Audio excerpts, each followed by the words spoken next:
खैर एनीवे, हम लोग थोड़ा सा डिस्कस करते हैं और इसको हम लोग रन करा लें, सीधे रन करा के सीखें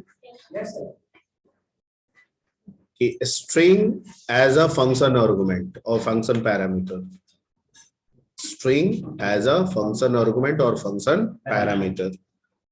ठीक है, तो ये भी किस पे काम करेगा? पास बाय रेफरेंस पे।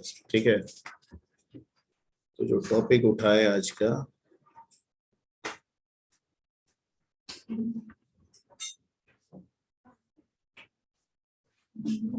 स्ट्रिंग एज फंक्शन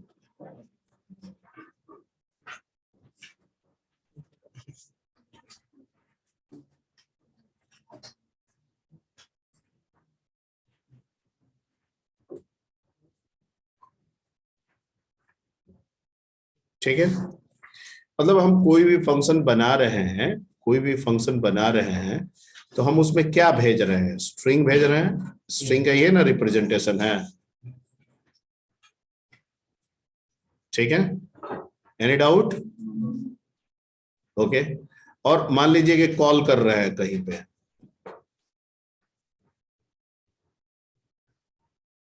तो हम जहां से कॉल करेंगे वहां भी क्या भेजेंगे? कैरेक्टर एरे भेजेंगे। Any doubt? ठीक है, इस दोनों के बीच का जो रिलेशन होगा वो रिलेशन क्या होगा? पास बाई।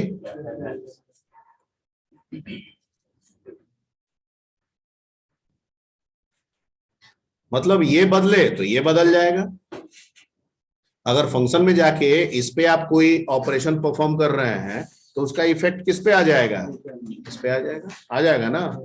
ठीक है, तो इस पे कुछ करते हैं, कोई स्ट्रिंग भेजते हैं, लोअर केस करते हैं, अपर केस करते हैं, वॉवेल कुछ भी कर सकते हैं हम। ठीक है,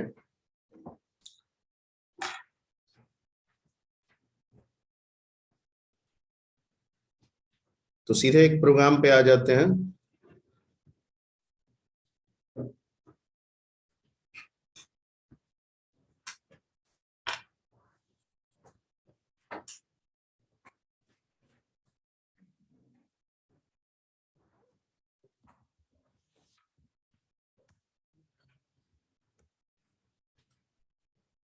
ठीक है, string as function argument. Okay, hash include stdio.h hash include conio.h, और जरूरत पड़ेगा तो लेंगे void। क्या ले लेते हैं? अपर केस, अपर यूपीआर कर देते हैं, यूपीआर, और इसमें हम भेजेंगे एक str या st। लेंथ ले लेते हैं कुछ 30। ठीक है, ओके। अब ये मच्छर की तरह आता रहेगा बीच बीच में। सबसे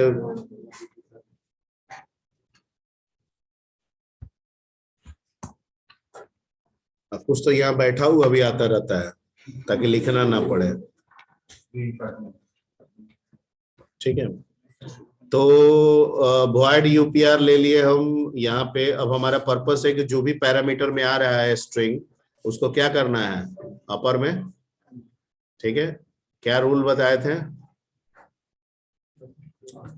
आस्की कैरेक्टर दो तरीका से बना सकते हैं, एक तो आस्की वैल्यू से, कैरेक्टर बाय कैरेक्टर, और दूसरा फंक्शन यूज कर सकते हैं, str यूपीआर, str lw बताए थे ना, उसका भी इस्तेमाल कर सकते हैं। चूंकि हम फंक्शन बना रहे हैं और str यूपीआर lwr भी तो ऐसा ही बना होगा ना, तो बेहतर है कि जो बेसिक लॉजिक है कैरेक्टर बाय कैरेक्टर उसी से बता देते हैं।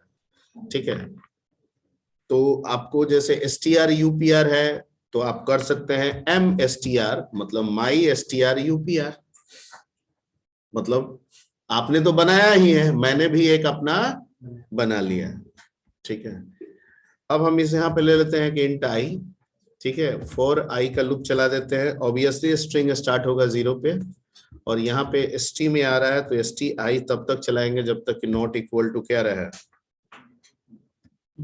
नल कैरेक्टर, एब्सोल्युटली राइट।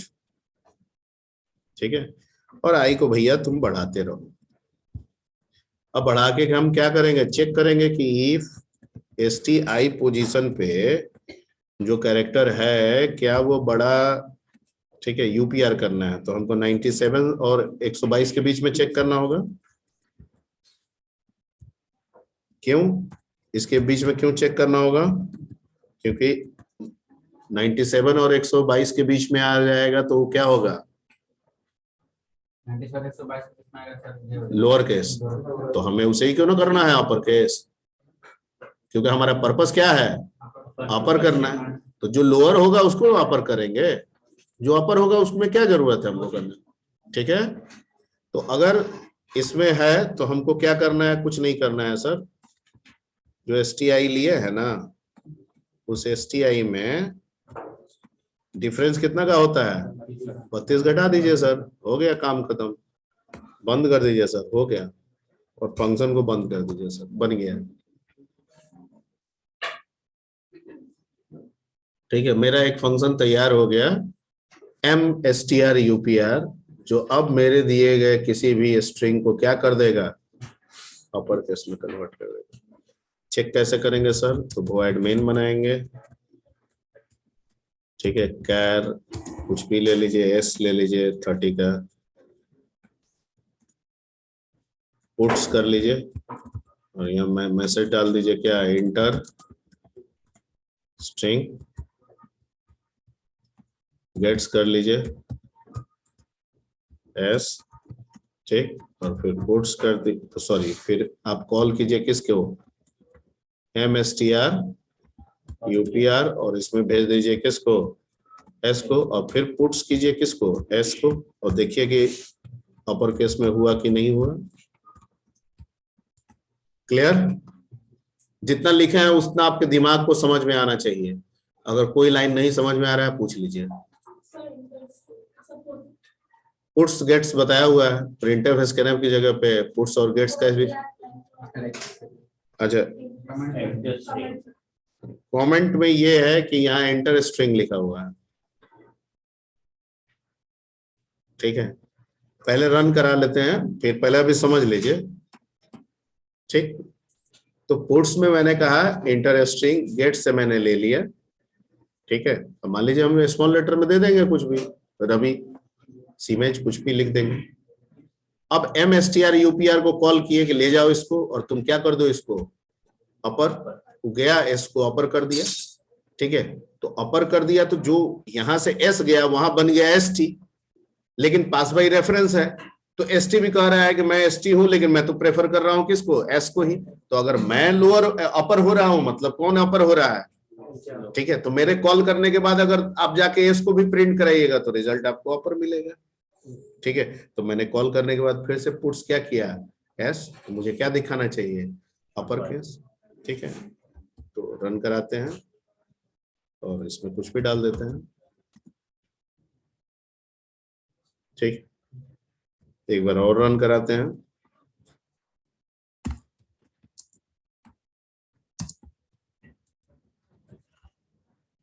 ठीक है, तो ये एक बन गया आपका, इसको नोट कर लीजिए। तो अपर बन गया तो लोअर भी बना सकते हैं, ऐसे जितना सोच के आप बनाना चाहे बना सकते हैं।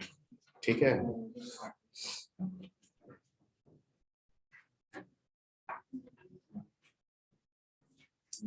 बहुत सारे ऐसे बच्चे भी हैं जो पहले सेमेस्टर से आज तक सोच ही रहे हैं कब शुरू किया जाए, कि बनाना क्या होता है। क्या बनाना का मतलब केला तो नहीं होता है?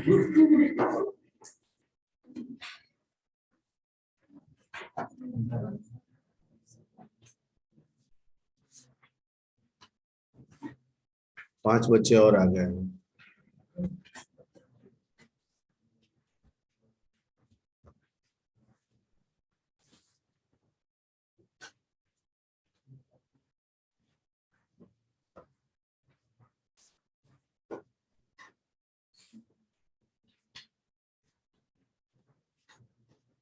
अच्छा, रिकॉर्डिंग में डाले हैं कि नहीं डाले हैं?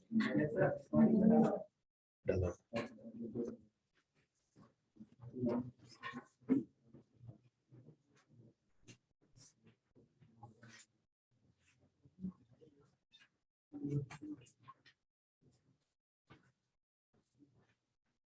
ठीक है, ओके। फंक्शन इंपॉर्टेंट है। किसी भी फंक्शनलिटी को अगर हमें डिफाइन करना है, दिखाना है, डिफाइन करना है, तो हमें फंक्शन की ही जरूरत पड़ेगी। ठीक है, जरूरी नहीं है हम आगे हर काम आगे जो भी काम हमें मिलेगा, हम जब उस काम को करने की कोशिश करेंगे, ठीक है, तो हमारी उस कोशिश में दो तरह की चीजें आएंगी। एक जो हमारी उस कोशिश को सॉल्व करने के लिए बना बनाया है, जिसे हम रेडीमेड फंक्शन कहते हैं। मतलब मुझे कुछ करना है और उस करने के लिए पहले से लैंग्वेज हमको कुछ फंक्शन बना के दे दिया हुआ।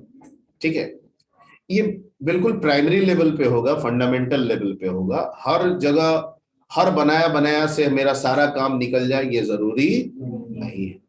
ठीक है, ज्यादातर काम जो होगा वो उस कामों के लिए, ठीक है, हमको अपना फंक्शन क्रिएट ही करना पड़ेगा। क्या करना होगा? क्रिएट करना होगा। ठीक है, तो उस हिसाब से आगे कभी भी हम लोग कोई काम करेंगे, कोई नया प्रोजेक्ट मिलेगा उस पर काम करेंगे। ठीक है, आगे हम लोग डाटा स्ट्रक्चर सीखेंगे, उसमें नए नए कंसेप्ट हम लोग सीखेंगे, उस कंसेप्ट पे नए नए ऑपरेशन को इम्प्लीमेंट करना होगा। तो वहां पे उस ऑपरेशन को इम्प्लीमेंट करने के लिए हमें फिर से किसको बनाना होगा? फंक्शन ही बनाना होगा। तो ये जो चैप्टर आप पढ़े हैं ये फ्यूचर के हिसाब से भी काफी इंपॉर्टेंट है।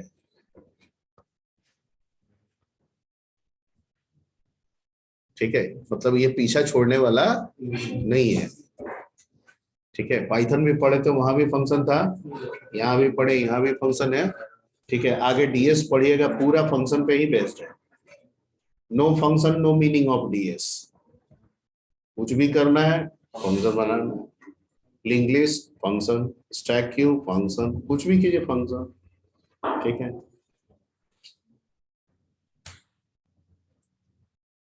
एनीवे इसमें एक टॉपिक और है एंड उस टॉपिक की तरफ बढ़ते हैं। बाकी इस पे आप लोग प्रैक्टिस अपना अपना दिमाग लगाइएगा, और अगर दिक्कत हो तो हमसे पूछिएगा कि सर ये बनाने की कोशिश किए, इस तरह का दिक्कत आ रहा है तो मैं उसे देख लूंगा।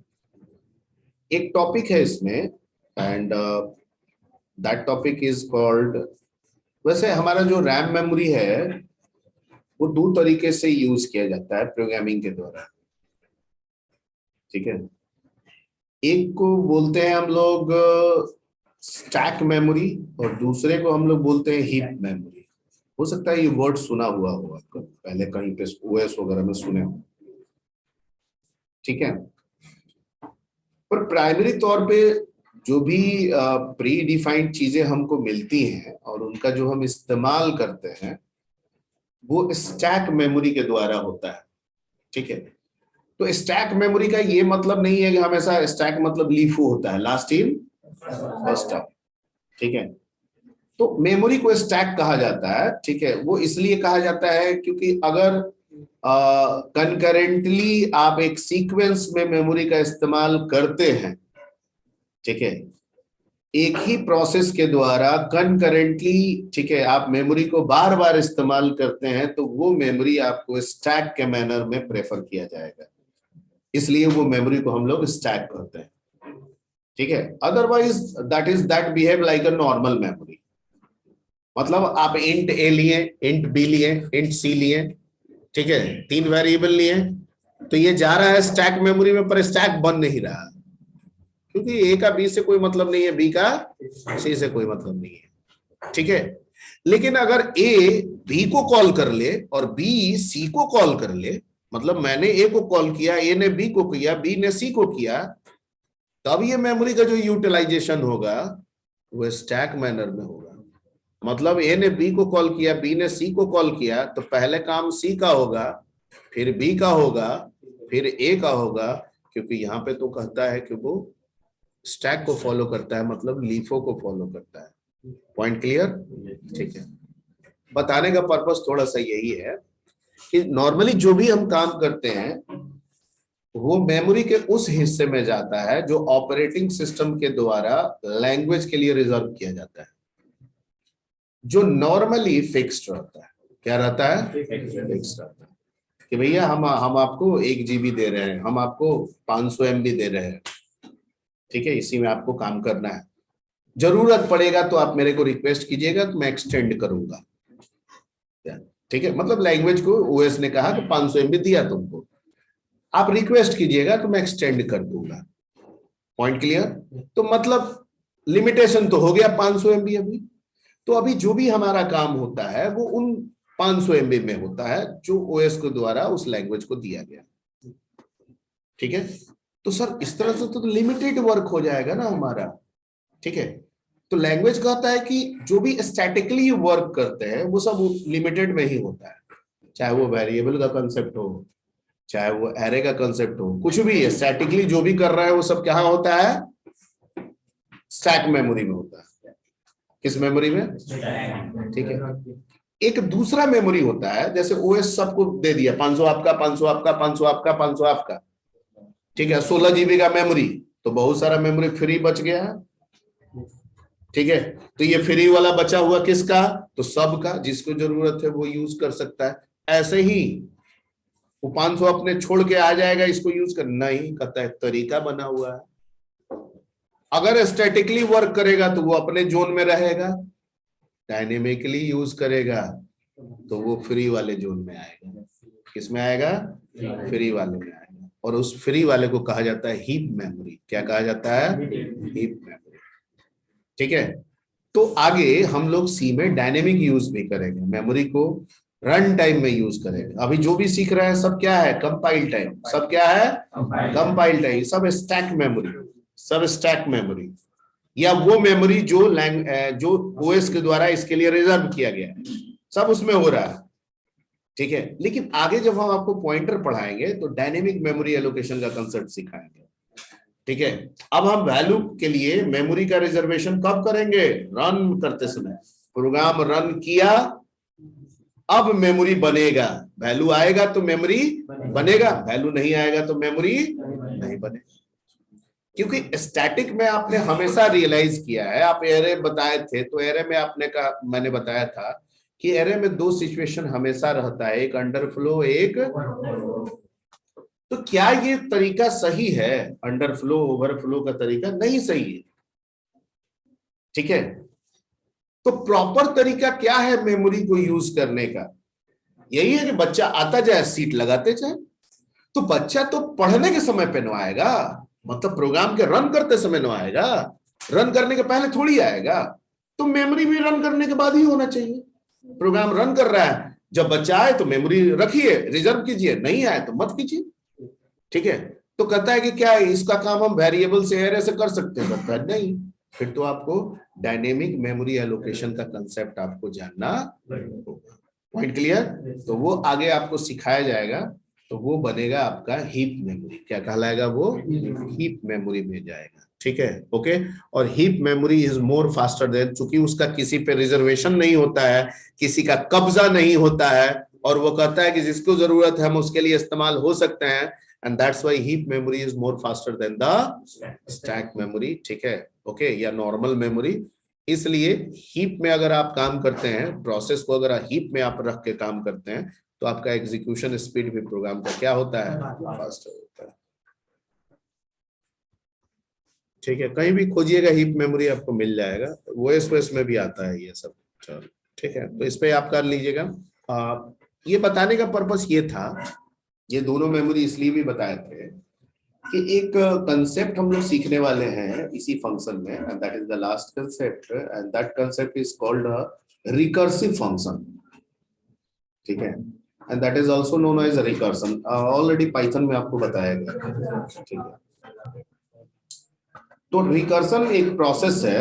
ठीक है, रिकर्सन एक प्रोसेस है जिस प्रोसेस में एक फंक्शन अपने आप को ही कॉल करता है।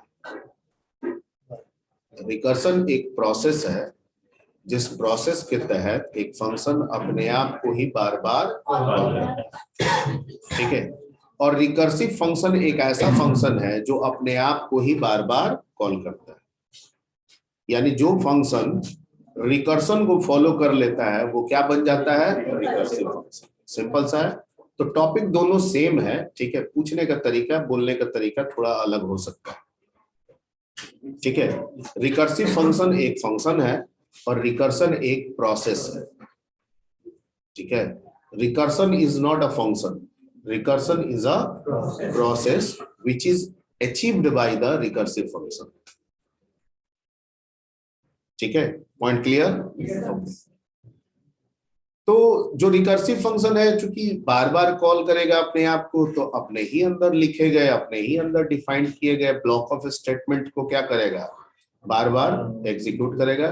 पीछे चश्मा कौन पहना है, खड़े हो जाओ। ठीक है, ये जो चपर चपर तुम कर रहे हो, ठीक है, निकाल रहे हो, घुसा रहे हो, हैं, एकदम गंदगी से भरे हुए, क्या खा रहे हो, पेन का ढक्कन खा रहे थे, कोई खाना वाना नहीं है क्या जी?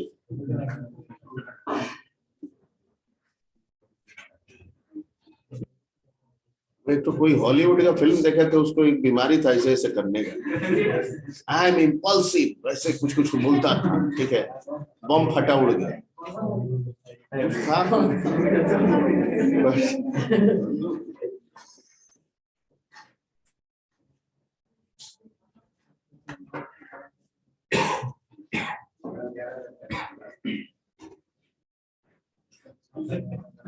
ना, प्यारा है तो इसका क्या मतलब है, चपर चपर करेगा।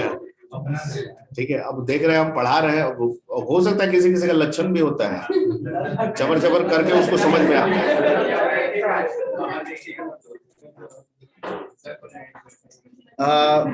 खैर एनीवे, ठीक है ना, पढ़ने वाला दिमाग लगाता है। ठीक है, इसीलिए तो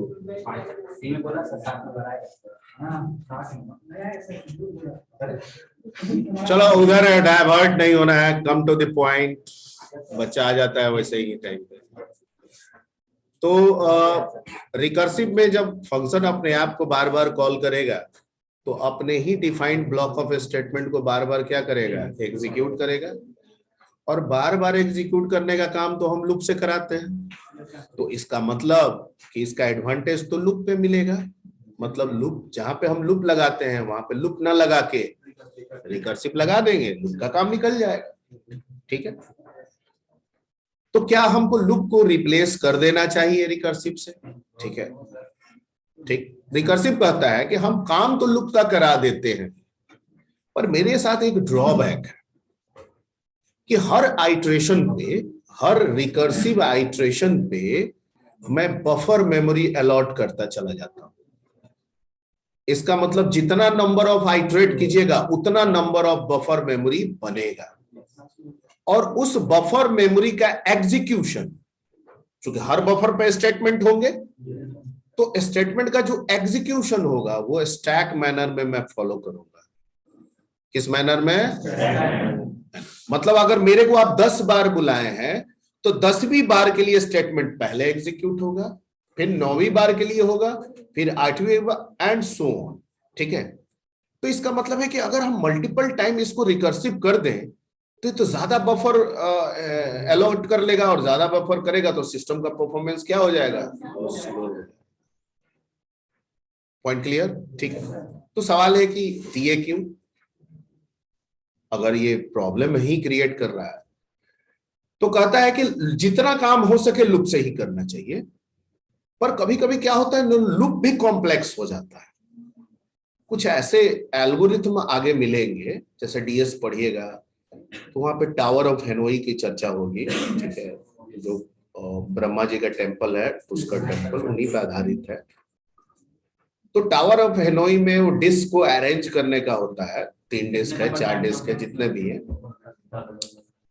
अगर उनको, या ट्री आप पढ़ेंगे, ग्राफ आप पढ़ेंगे, अगर उनको हम जनरल लूप के कंसेप्ट से उन रिपीटेटिव फॉर्म को अगर हम डिनोट करेंगे, तो प्रोग्राम काफी बड़ा हो जाएगा, बल्कि हो जाएगा। ठीक है, हमारे लिए भी समझना मुश्किल हो जाएगा, और दूसरे को समझाना भी और समझना भी क्या होगा, मुश्किल हो जाएगा।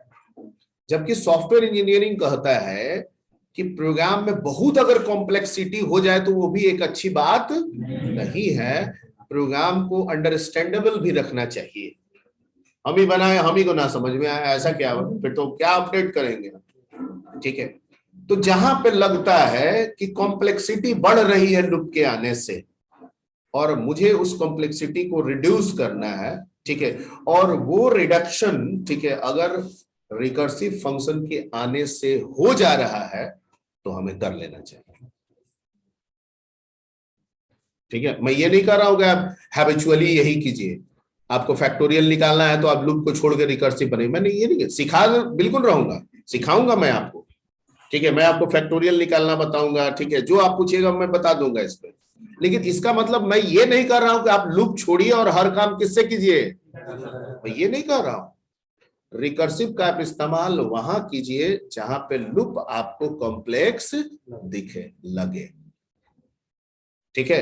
ये भी नहीं कह रहे हैं कि रिकर्सिव का इस्तेमाल करना ही नहीं चाहिए, ठीक है, जहां पे कॉम्प्लेक्स लगे वहां पे आप इसका इस्तेमाल कर सकते हैं, पॉइंट क्लियर, ठीक है। लेकिन लूप के कंपैरेटिवली, ठीक है, इसमें बफर मेमोरी का इस्तेमाल ज्यादा होता है, एंड दैट्स व्हाई लूप के कंपैरेटिवली ये स्लो होता है, लेकिन ये स्टैक मैनर को फॉलो करता है। तो कुछ फ्यूचरिस्टिक जो एल्गोरिथम है, उस एल्गोरिथम के हिसाब से ये सूटेबल भी हो जाता है कभी कभी, ठीक है, क्योंकि जो हम काम करने वाले होते हैं वहां भी रिक्वायरमेंट लीफो के फॉर्म में होता है, और हमारा रिकर्सिव भी क्या करता है, लीफो के फॉर्म में काम करता है, जबकि लूप जो है वो लीफो के फॉर्म में काम नहीं करता, ठीक है। तो जहां इस तरह की जरूरत आए वहां पे रिकर्सिव फंक्शन का आप इस्तेमाल करें, पॉइंट क्लियर, ठीक है। तो आई थिंक आज के लिए इतना काफी है।